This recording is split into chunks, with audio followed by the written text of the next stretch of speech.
আসসালামু আলাইকুম guys, welcome to my video to Princess Vlogs video. আশা করতেছি আপনারা অনেক ভালো আছেন। আল্লাহর অশেষ রহমতে ও আপনাদের ভালোবাসায় আমরাও অনেক ভালো আছি। আজকে আপনাদের সাথে শেয়ার করব কিভাবে রেস্টুরেন্ট লাইক ম্যাকারনি বাসাতেই রেডি করতে পারবেন। তাহলে কথা না বলে চলুন শুরু করা যাক। অ্যাট ফার্স্টে ম্যাকারনি, আমাদের মেইন ইনগ্রিডিয়েন্টস এইটা নিয়ে নিলাম।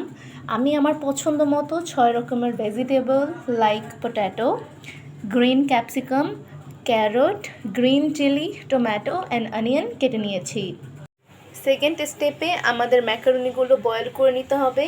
আর একটা ফ্রি অ্যাডভাইস দেই, সেটা হচ্ছে আপনারা যে ম্যাকারনিটা বয়েল করবেন, বয়েল করার আগে পানিটা ফুটন্ত গরম পানির মধ্যে একটু কুকিং অয়েল প্লাস সল্ট দিয়ে নিলে ম্যাকারনিটা স্টিকি হবে না, একদম সুন্দর ঝরঝরে থাকবে। তো আমি দিয়ে দিচ্ছি ম্যাকারনিগুলো। এখন আমরা আমাদের কেটে রাখা সবগুলো ভেজিটেবল কুকিং অয়েলের সাহায্যে ভেজে নিব। এই যে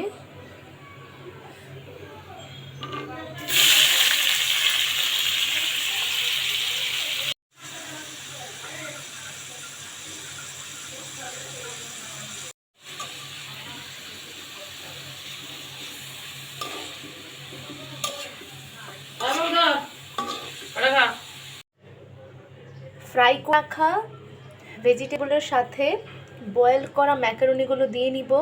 দিয়ে নেওয়ার পরে একটু কিছুক্ষণ নাড়াচাড়া করার পরেই আমাদের রেস্টুরেন্ট লাইক ম্যাকারনি একদম রেডি হয়ে যাবে। তো তোমরাও বাসায় এরকম করে খেয়ে দেখতে পারো। এটা খুবই ইজি অ্যান্ড সহজ, এটা খুবই মজাদার। এই তো আজকের মতো রেডি হয়ে গেল আমার hassle free restaurant like pasta at home, খুবই ইজি ওয়েতে। তোমরাও বাসায় এভাবে ট্রাই করতে পারো। আজকের মতো এই পর্যন্তই বিদায় নিচ্ছি। সবাই ভালো থাকবা, সুস্থ থাকবা। আল্লাহ হাফেজ, আসসালামু আলাইকুম। আজকে চতুর্থ রমজান। আজকে তেমন কিছু করি নাই, এই যে ম্যাকারনি রান্না করছে, আর এই যে আমার মা পিঠা বানাইছে। ম্যাকারনি আর যে ফল আছে, বরই, পেয়ারা, খেজুর, আলহামদুলিল্লাহ। প্রাণ জড়ানো শরবত, ট্যাঙের শরবত, আর আম্মু খায় রুয়াবজার শরবত। এই ছিল আজকের ইফতার, আলহামদুলিল্লাহ। ইফতারি করে চলে গেছিলাম মার্কেটে একটা বুরকা কিনবো বললে। তো বুরকাগুলো দেখে তো চোখ আমার একেবারে ছানা বড়া হয়ে যাচ্ছে। আর দাম শুনে মনে হচ্ছে যে আমি 3 হাত মাটির তলে ঢুকে যাবো রে। সুবান আল্লাহ, 1,000 টাকার বুরকা করছে 5,000 টাকা, আর 800-900 টাকার বুরকা করছে 2-3 হাজার টাকা। কি করে কিনবো এত দাম দিয়ে? ঈদের বাজারে যে বিটারা কি জন্য কাস্টমারদের এতটা মুরগি বানায় আমি বুঝি না। তোরা 200-300 টাকা লাভ কর, 500 টাকা লাভ করে আল্লাহ।